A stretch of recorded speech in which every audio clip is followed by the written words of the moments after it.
the important piece is how do you keep people engaged by doing things that actually really mean something to them? Wholeheartedly believe like why people are attracted to working with me. I show up. It's consistency and community that really fuels that ability to keep the referral business engaged and referring. The two of you have really crafted this ability to be top of mind, to care, to build incredible value, to show people you're not just some talking head realtor. You actually care about them and their future.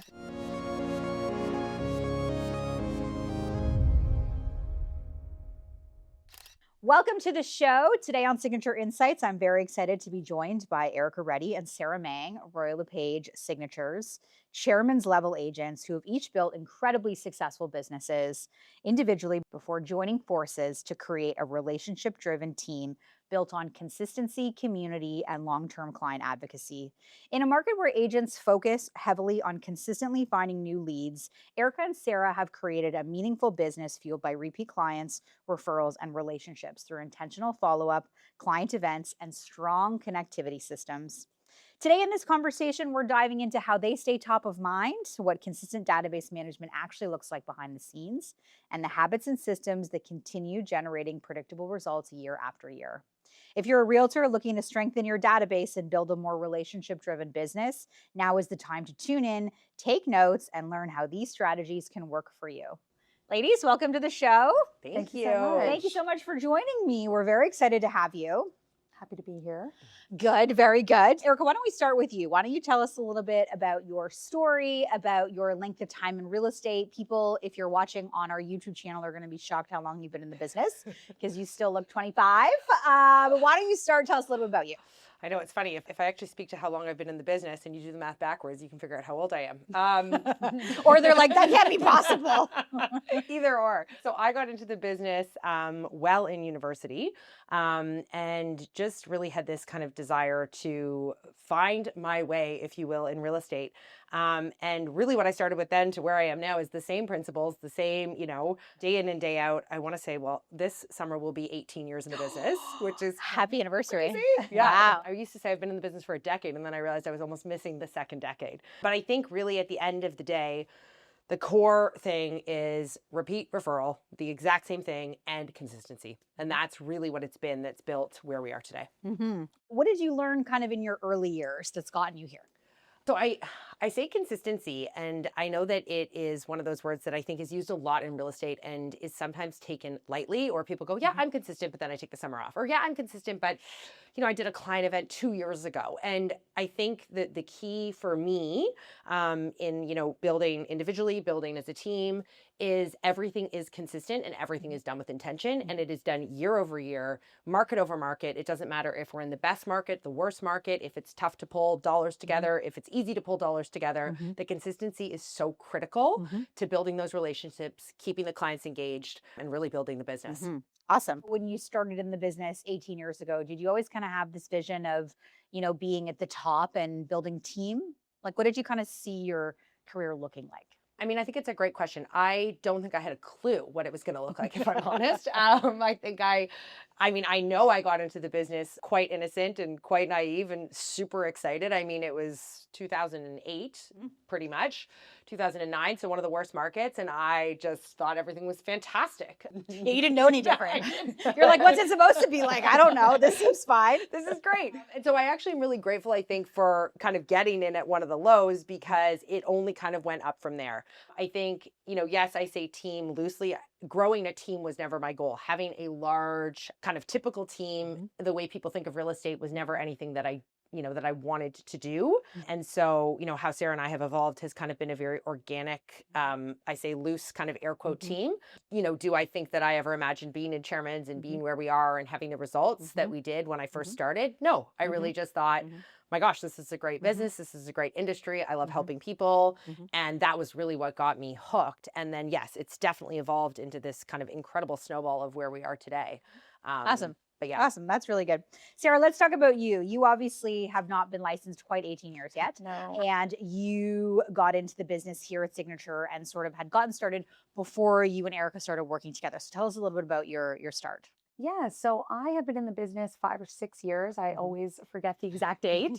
I joined at a time kind of still in COVID, but we were just in the office and then not allowed to come to the office. So in that limbo time, I think for me, having transitioned to real estate, Mhm. really important factor to me is the brokerage itself. Mhm. So being COVID, it Mhm. really did allow me time to do research, Mhm. and I really honed in on exactly Mhm. what I was looking for in a Mhm. brokerage and the kind of agent I Mhm. wanted to be. Mhm. And that is truly what drew me to Mhm. Signature. So I ended up at Royal LePage Mhm. Signature, and I've been here ever since. Mhm. And here we are, solo agent for 3 years. And Erica and I were working together, covering showings.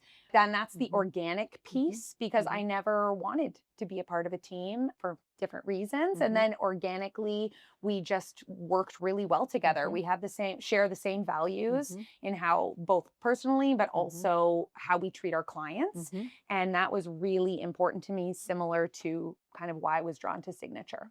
And so you guys kind of started a little more, slowly, just a little more informally. Mhm. And since then, obviously, the structure of your team has changed. So share a little bit now about what it looks like between the two of you. For sure. So when I had my daughter, this is going to be all the years of my life, which is pretty bad, 6.5 years now, I realized that, the way that I was going to run things solo wasn't going to work any longer if I wanted to be there for important moments with her, my husband, and as a family. But I also realized that handing off I call my babies, which is my business and my clients, and no, if you're listening, you're not my baby, but that I needed to be really intentional with my time and intelligent about where I placed the importance of family and the importance of clients. And so this is actually when you and I sat down and I said, okay, who do you have your eye on that could be a really good fit to be somebody that could start to kind of take on some additional clients, frankly, that is a unicorn, that has a business that knows what she's doing, but also, could have the space and the capacity to do some coverage. And so that's when Sarah and I, sat down for coffee, and we kind of started with this informal, okay, can you help here? Can you help there? And then it kind of started to snowball, and we went, okay, there's probably more to this than just, managing some back end showings. And that's when, again, it was almost 5 years of kind of doing this back and forth and loosely, where we went, okay, a partnership at this point probably is the intelligent step forward. And at this point too, Sarah had built a really robust business that she also needed some assistance with. And so we kind of had this natural progression of needing, okay, we've actually got to infill somebody else. And so this is when we evolved from being kind of just myself and a full-time admin to myself, Sarah, now Victoria, and a full-time admin. That's really good. This might be a bit of a spicy question, but I'd like both of you to answer it. What do you think the purpose really is of having a team in this business?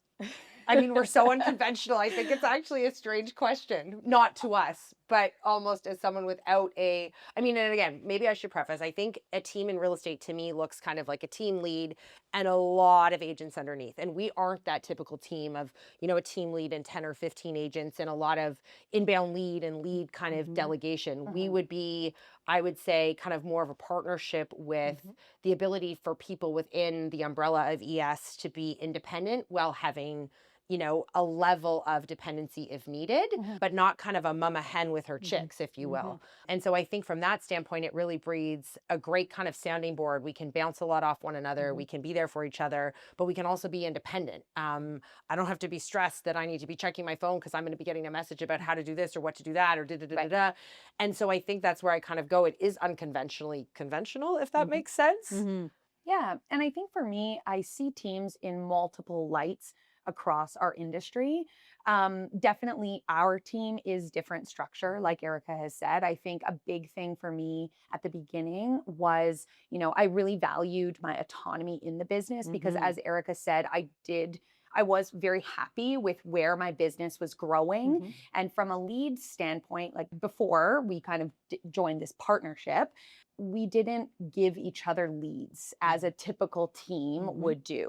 So I really valued that. And I think a big thing also would be the support in that. So the support that Erica was providing, and then, as it's evolved now to an admin with myself, that is a big thing for me, is the support. But I do see it in our industry, the support definitely, but is it you're trying to branch out to different areas and there's, skilled agents or agents looking to develop there where, I think there's a million different reasons why people join teams or build a team. And I think the way that I approached it was a little different. I started individually and then joined, and then now we've really partnered.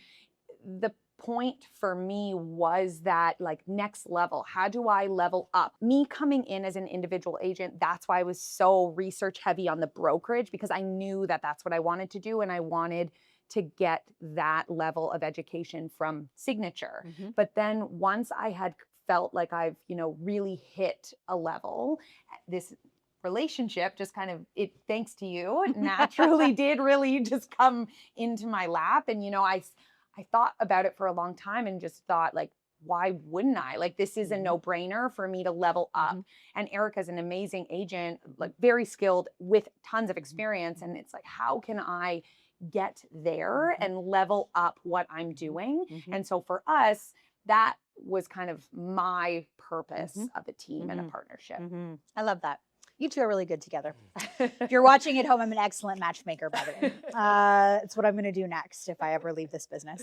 Let's talk a little bit about, the core of your success, because I think it's easy, Erica, to your point, when you hear people say, like, oh, you've got to be consistent. Or, you hear people say, like, oh, it's all about who you know in your database. But there is, fair to say, an art to generating deep relationships, to generating referrals, especially for the two of you, being in the Chairman's Club, the top 1% of agents across the country. It's not a, like, let's throw stuff at the wall and see what happens. So take me through a little bit of, I hate calling it strategy, but take me through a little bit of, like, how do you make those relationships so deep that the referrals come in? I'll start with you, Erica. Yeah, so I think it's a great question. And I do think at the bottom of it, it is consistency that is the crux of it. But I also think it's consistency with evolution. And I say that because, if I look at, kind of as I first started client events, and this is going way back when, like, the concept of a micro event and a macro event was actually, like, jaw-dropping. Like, we had to define them. I remember speaking on stage about them, and, like, people's mouths were, I was like, oh my gosh, this is crazy. Am I that ahead of the times in throwing events? Okay, I guess I am. But again, even the concept of the two scales and sizes of events was really, to your point, how do you ensure that you are, interacting and engaging and, really building the foundation of relationships? Because yes, when you are transacting, you're really in those, in your clients' lives. But then when you're not transacting, you really kind of disappear, and you can very quickly become irrelevant. And so the notion of staying engaged, yes, there is obviously the Popeyes and the phone calls and the this, but I also feel we're in a world where things are busier. Like, I'm barely keeping on top of the phone calls I need to keep on top of, let alone chit chat catch ups. Same with text messages, same with, frankly, anything in between. And so I think the important piece is how do you keep people engaged by doing things that actually really mean something to them? And so that obviously started with a huge annual party every holiday season, which quickly got to the point that it was becoming so big that, okay, how do you actually keep in touch with everybody and talk to everybody? You can't. Okay, well, now how do we take that one step further, not say, oh gosh, the party got too big. Well, at least we're throwing a party. Okay, well, now we need to throw smaller parties that actually touch each individual client in a different way and bring those clients together. And let's get strategic and find ways to, okay, Sam, you referred me to Sarah, and Sarah referred me to, okay, let's get everybody together, invited to an event with their referral sources. So in front of their eyes are the people that connected, one another to, say, myself, or one another to Sarah. And you're just constantly kind of building this community. And so I think it's consistency and community that really fuels that ability to keep the referral business engaged and referring. Yeah, I love that. Now, Sarah, as a newer agent, when you kind of started working with Erica and you saw the volume at which she was doing events, calls, notes, Popeyes, seeing people, casual check-ins, like, were you surprised at the level of proactive connectivity she was doing to keep the business at a level it was at? Was that a surprise, or were you like, oh yeah, I got to do this much to get this result? Yeah, I wasn't surprised. And if I can be totally honest, although I didn't do one big bulk or one big event, something that was really important to me from the beginning was my micro events. So I was doing quite a few micro events and my pop-ins, to this day, my calendar, I do the exact same thing as when I started to make sure, even though my volume has gone up, I still, like, am down to those basics. So it was also kind of nice to be like reassuring, like, okay, Erica is at the level she's at, and I'm doing those things. Now, when Erica's talking about evolution, it's like, it's been very interesting. I can't see what I can't see. And so then I step to the Christmas party, which I've had the pleasure of co-hosting now for a couple of years, but to like, oh, I didn't even think. So maybe a bit more evolution there, like in the kind of events and what I'm including in my events, that differed. And that, but it wasn't like the level that did not surprise me where she is. And yeah, no. Good. Yeah. Have you ever felt at any point like, are we doing too much? Are we too in front of people? Do we need to find a little balance? No, I don't think so. Sometimes I'm actually like, are we doing enough? Which I think I say aloud and think we're definitely doing enough. But I don't think you can actually ever do too much, because I think, and I mean, we've even had these conversations where some of the smaller events, okay, you know, off Sarah's kind of core database versus mine, she's had more attendance or I've had more attendance, or it's resonated more with one than the other. But it's like, okay, at the end of the day, even if your event is a complete flop, let's say nobody comes and you have to cancel it, and you're sitting there going, oh my gosh, did I miss the mark? No, you didn't, because you probably spoke to 50 or 100 people that you wouldn't have spoken to. You probably, you know what, caught people at a busy season. Don't get down on yourself. I think the challenge is it can be so easy in this business to take something like that and use it as a setback and be like, you know what, I'm doing too many small events. Not enough uptake. Forget June. No, you just keep on going and you do June, and June might resonate more with, you know, one set than the other, or it might be less of a busy time than it is. So I really don't think you can do enough in this business. I think the key is what you actually commit to has to be something that you consistently can actually achieve, because I think it can be such a difficult business in the sense that you can kind of be like a rabbit coming up out of your hole, and like there's a carrot here and a carrot here and a carrot here, and you can bite at all of them, but if you can't do any of them consistently, it doesn't matter. And so I think it's important to figure out your client base, figure out your business, and then figure out how you can be consistent within that. Can I jump in there? Yes, please. Because I think I 100% agree, but something I do want to add, especially again, joining a little later in the business, was, you know, really honing in on like what's authentic to you and why you aren't being consistent. My connectivity plan, I definitely define things, but it's almost themed in a way, because if I plug and play this one event every June, say, it's like becomes unmotivating almost for me, and I have to go back to my why. It's like, oh, maybe I've made a really wicked connection with a flower shop downtown, and guess what? Oh, I should shift that and do a flower workshop at this shop. And like, so it's themed of micro events and authentic to what's important in my business. So I think something that's been really helpful to me, and then also when Erica and I have sat down to talk about what our year looks like, is really just about like, why are we doing the things that we're doing? Is it to check a box? Well, that, you know, yeah, sure, you will find success in doing things like that, absolutely.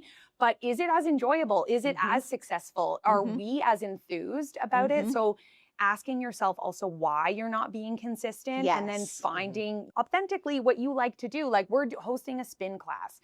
You might hate hosting a spin class or hate spin or all of those things, but it's like, you know, the studio we have a connection with, our clients are really in that area.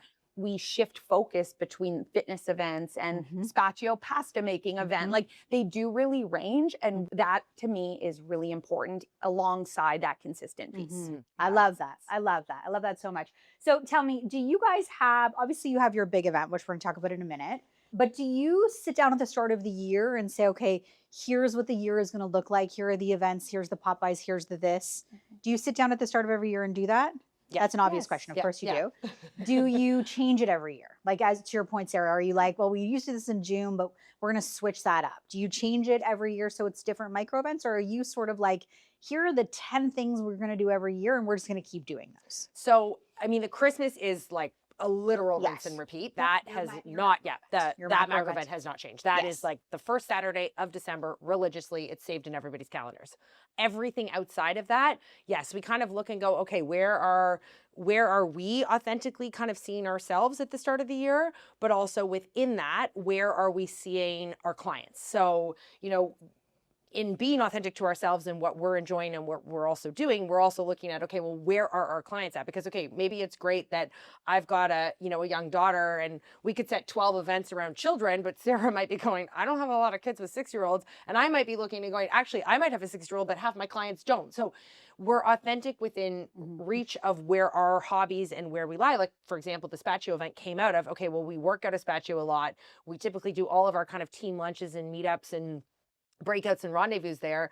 We love cooking. They had a pasta network, night that they could put on for us. So that was a really easy, put that into February. Fitness, makeup, wine list, navigate. Like, there's just so many things that we both can come together on, but then both see authentically working within. So every year from that standpoint, are we altering kind of the events as we go? Yes. Are we looking at the year and going, where would this maybe fit well? Where would this resonate well? What worked? What didn't work? How do we readjust? Yeah. It's always moving, but I would say the kind of number of touch points, so to speak, is always holding true. And I mean, we put together like an edit that we send out at the beginning of the year that actually gives clients the entire purview to the year. So they can actually look forward to what might resonate with them and when that's going to be. So we also set the intention at the beginning of the year, if this is what we're going to do, we send that out as kind of a look forward to this, get excited for this. This is all coming up. And then we roll out obviously invitations and such from there. Yeah. And I think too, to add on, it really is about that themed, like, setting that at the beginning, knowing it is really important to touch base with our clients, but then having that strategy behind it. And I think that's where, again, we kind of level up with those. It's not just about throwing a fitness event or throwing a wine tasting event.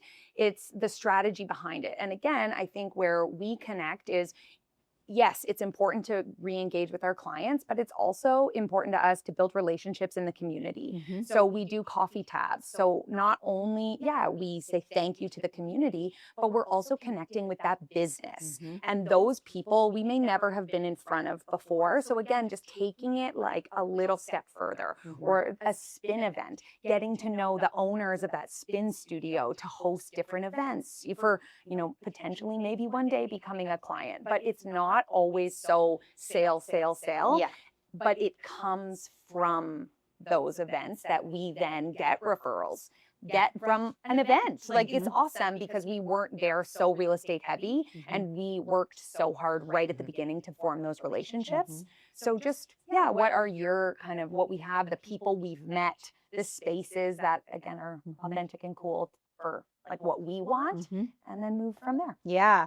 I think it's so interesting because I hear a lot from agents. Sometimes they'll come in to see me and they're like, I did an event, but like, I didn't get what I wanted from it. Like, I didn't get, a lot of referrals, or I didn't, I see other agents doing events and they seem to be like getting all of this business from it. And I didn't get the same thing. And then I'm like, okay, well, walk me through, what your strategy is. How'd you pick the event? How do you know the person who, owns the space you're going to be in? Like, you kind of go through all of these tick boxes, and you hate calling it a strategy because, obviously when you're talking about your clients, you don't want it to seem like relationships or a strategy, but there is a high degree of thought and planning that goes into whether it's a micro event or a macro event. And I think when, agents listening on our recording right now, I think need to have that keen focus in mind. You can't just show up at a wine tasting and be like, ta-da, let's see how it goes, right? You got to curate the guest list. You got to have enough follow-ups. You got to remind people. You have to follow up after the event. There's a whole, strategy behind it. And of course, if you're a signature agent, we have a whole playbook on how to do that. But I think it's important that people understand when you're putting on events the way the two of you are, it's not a random throw it at the wall and see how it goes. There's a lot of thought and planning that goes into it. And I didn't know you did that. What did you call it? Book at the beginning? We call it the edit. Yeah, I think that's great. I love that a lot. Can I just add again something to that? So you're absolutely right. Anyone listening or watching, it really isn't like, oh, I'm sitting down and we're strategizing how we're going to talk to our clients. It's not like that. But the high degree of thought, I love how you frame that, because if I can just give an example, I buy flowers, no matter if you're a rental or a purchase or a sale, for clients or random pop-bys. So again, I thought, well, what's my why behind that? Yeah, I could get like a $2 or maybe not $9 tulip from Loblaws. But, this client, I know, $2. But this client lives around the corner from this flower shop. So again, community is really important to me. So I stopped in and grabbed tulips from there, and the owner took the card, and it was like, oh, I'm just having a conversation. But the thought of me doing that, going in, buying from this local shop, turns out they called me, they hired me as their agent, and I hosted, not because of it, it just happened, like, a couple years went by, but I hosted this bouquet making event there, brought my clients there, and it really came down to that thought of, yeah, I could go to Loblaws, and sometimes we do that. Like, I do that too. Yeah, of But, course. when I was like, oh, I'm right around the corner here, and then strategizing, like, not only like, yeah, I could host this flower workshop somewhere else, but why wouldn't I host it here? And like, then it comes back full circle where they now have purchased with me, and it was a totally authentic interaction, and they're not just clients. Like, I go there still. So that is what I try, and I know Erica does this too, of like really integrating what we have to do anyways, or what we should do anyways, into like our organic daily schedule, because then it just makes it easier and more fun. I think the perfect example there, and this kind of goes back to what you were saying, and agents sit down and go, okay, I threw this event, like, where's the business? It doesn't happen like that. Like, your example that you just gave was 3 years. And you're going to throw these events. It's not like you have a ballot box at the entrance saying, like, put future referrals in ballot box to enter events. You're like, who do you know? Here you go. Fill that out, please. Not at all. But what it does is it just continues that top of mind. It continues, oh my gosh, you open your door and you have a beautiful bouquet sitting in front because you thought of somebody or wanted to drop something, or, oh my gosh, you had this event and thought of somebody that it would resonate with. Okay, well, the more that you continue to be top of mind, then when that person goes out and has dinner and, has a conversation and goes, oh my gosh, I'm thinking of getting in the market. Oh my gosh, Erica, Tara, you have to call them. That's what happens. But if you've done none of that, and then you expect 3 or 5 years later that when this person goes out to dinner with a friend that decides they want to get in real estate, you somehow think your name is first and foremost, it won't be. So I think what's important is the cycle of real estate is ongoing. It's long. It has such a tail effect. But if you don't manage how the tail is going to work. And I think for the two of you, you're both so exceptionally intentional about your relationships, about your thought process around who you know and how you can support them. I think sometimes when people hear community, they think like, oh, I've got to reach out to strangers. But really, community is who are we already connected to that we can support. And then maybe one day that comes back to us. Maybe it doesn't, right? But what I think I've noticed about the two of you that you do so beautifully is, again, just this intentional aspect around how you build those relationships with people, which I think is critical. Obviously, we've kind of edged around a little bit on this big, ginormous party that you throw. Erica, it started with you, Christmas tree market, picking up Christmas trees from your Christmas tree market. Like everything you do, it started as an idea that is now like a, Vanity Fair, like Toronto Life 6-page spread. Tell us a little bit about the Christmas tree event.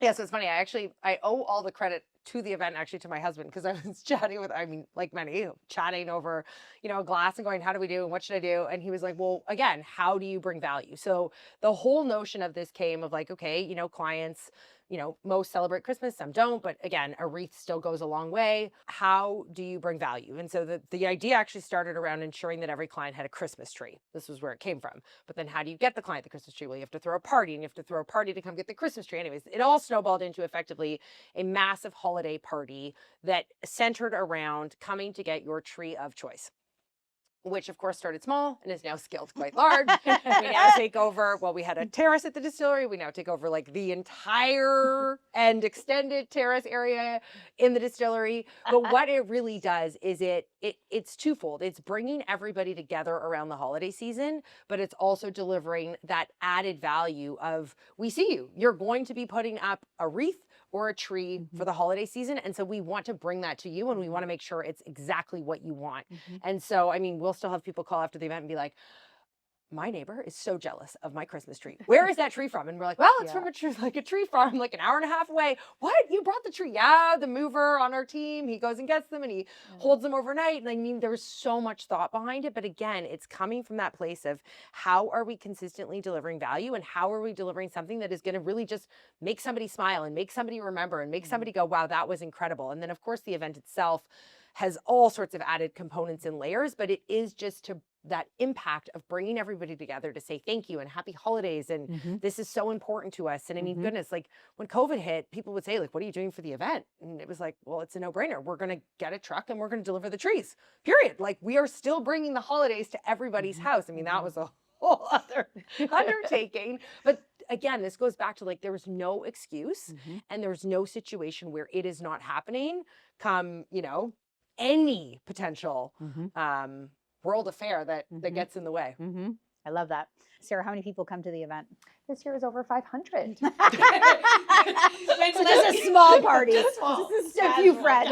Yeah, Just a few friends. That was the most awkward. Where like we're like, okay, and this, and they're like, and the head count is still around 350. We're like, give or take a few hundred. Yeah, literally, that happened this year, and both of us just kind of looked at each other, and it was like, yeah, good thing we got the extension at the back. So it was great. Yeah, I mean, the best thing about that party that you can tell people love it so much is that I know on the invitation it technically says drop by anytime, but people don't drop by. They come and they stay. Like there's no leaving. Once you're on the patio, you're like, I'm here. I'm good.